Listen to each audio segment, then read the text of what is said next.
ଆମେ ତୃଣମୂଳ ହେଇଗଲାଣି ଆମର 5-6 ବର୍ଷ ହେଲାଣି ଆମେ ଫୁଟବଲ ଉପରେ ବହୁତ ଗୁରୁତ୍ୱ ଦଉଛୁ ଯେଥିରେ ତାର ରିଜଲ୍ଟ ମଧ୍ୟ ପାଉଛୁ। ଏବେ ତୃଣମୂଳ ଆମେ ଗ୍ରାସରୁଟ୍ ସେଣ୍ଟର ମାନେ ଆରମ୍ଭ କରିଛୁ। ଆଉ ଗ୍ରାସରୁଟ୍ ସେଣ୍ଟର ଏବେ ଆମର ଯେହେତୁ ଫିଲ୍ଡ ପ୍ରିପାରେସନ୍ ଫିଲ୍ଡର ଅଭାବରୁ ଗ୍ରାସରୁଟ୍ ସେଣ୍ଟର କଣ୍ଟିନ୍ୟୁ ହେଇପାରୁନି ଆମର।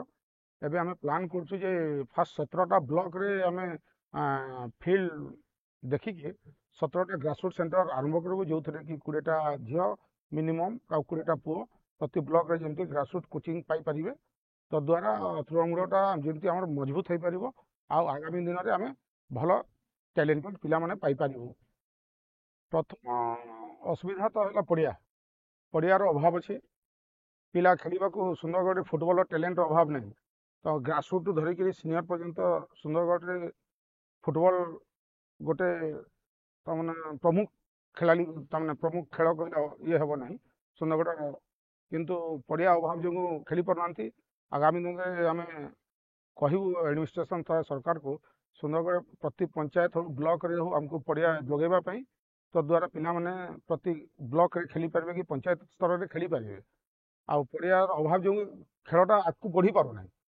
ସେଟା ପ୍ରମୁଖ ଅସୁବିଧାର କାରଣଟା ହେଲା ପଡ଼ିଆ, ଆଉ କିଛି ନାହିଁ। ସୁନ୍ଦରଗଡ଼ ତ ନୋ ଡାଉଟ୍ ଆଜି ଓଡ଼ିଶାକୁ ଡୋମିନେଟ୍ କରୁଛି ଫୁଟବଲରେ।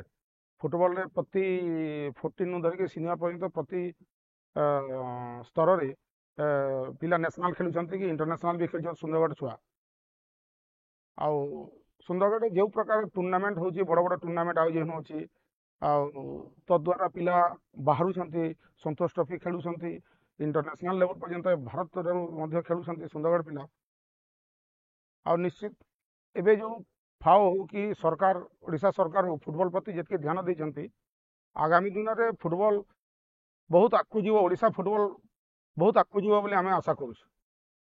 ଆମେ ବିଗତ ଦିନରେ କିଛି ପଡ଼ିଆ ରେଡ଼ି କରିଛୁ, ପିଲାମାନଙ୍କୁ ପ୍ରାକ୍ଟିସ୍ କରିବେ, ଯେମିତି ସକାଳୁ ପିଲା କି ସନ୍ଧ୍ୟାରେ ପିଲା ଯାଇକି ସେଠି ପ୍ରାକ୍ଟିସ୍ କରିବେ। ଆମ ବିଗତ ଦିନରେ କିଛି ପଡ଼ିଆ ତାମାନେ ଯାହା ଅଭାବ ଥିଲା ତାକୁ କିଛି ମାତ୍ରାରେ ପୂରଣ କରିଛୁ ଆଖପାଖ ଅଞ୍ଚଳରେ। କିନ୍ତୁ ଆଗାମୀ ଦିନରେ ଆହୁରି ବହୁତ ପଡ଼ିଆ ଦରକାର। ସୁନ୍ଦରଗଡ଼ରେ ଖେଳାଳି ପାଖାପାଖି 10,000 ପାଖାପାଖି ଫୁଟବଲ ଖେଳାଳି ଥିବେ।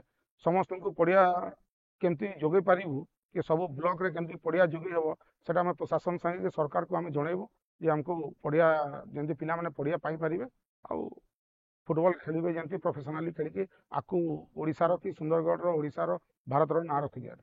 ଆମେ ଏଇ ବିଗତ 21 ମସିହାରୁ ମହିଳା ଫୁଟବଲକୁ ବେଶୀ ଧ୍ୟାନ ଦେଉଛୁ। ଆମେ ଗୋଟେ ଟୁର୍ଣ୍ଣାମେଣ୍ଟ କରୁ ପ୍ରତିବର୍ଷ, ଓମେନ୍ସ ଫୁଟବଲ ଚାମ୍ପିଅନସିପ୍। ସେଥିରେ ଶୁଣିକି ଆପଣ ଆଶ୍ଚର୍ଯ୍ୟ ଯିବେ, ଜିଲ୍ଲାର 16ଟା ଟିମ୍ ପାର୍ଟିସିପେଟ୍ କରନ୍ତି ସେଥିରେ।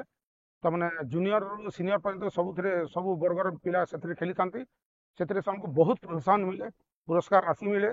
ତାଙ୍କର ସବୁ ଜିନିଷ ଆମେ ଯୋଗାଇ ଦେଇଥାଉ ସେମାନଙ୍କୁ। ଜିଲ୍ଲାର ପାଖାପାଖି ସବୁ ଅଞ୍ଚଳରୁ ପିଲା ଆସିଥାନ୍ତି।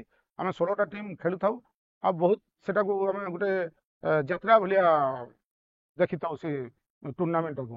ଆଉ ବହୁତ ସୁନ୍ଦର ଭାବରେ ଆୟୋଜନ କରୁ ମହିଳା ଫୁଟବଲକୁ ଆଗେଇ ନେବା ପାଇଁ।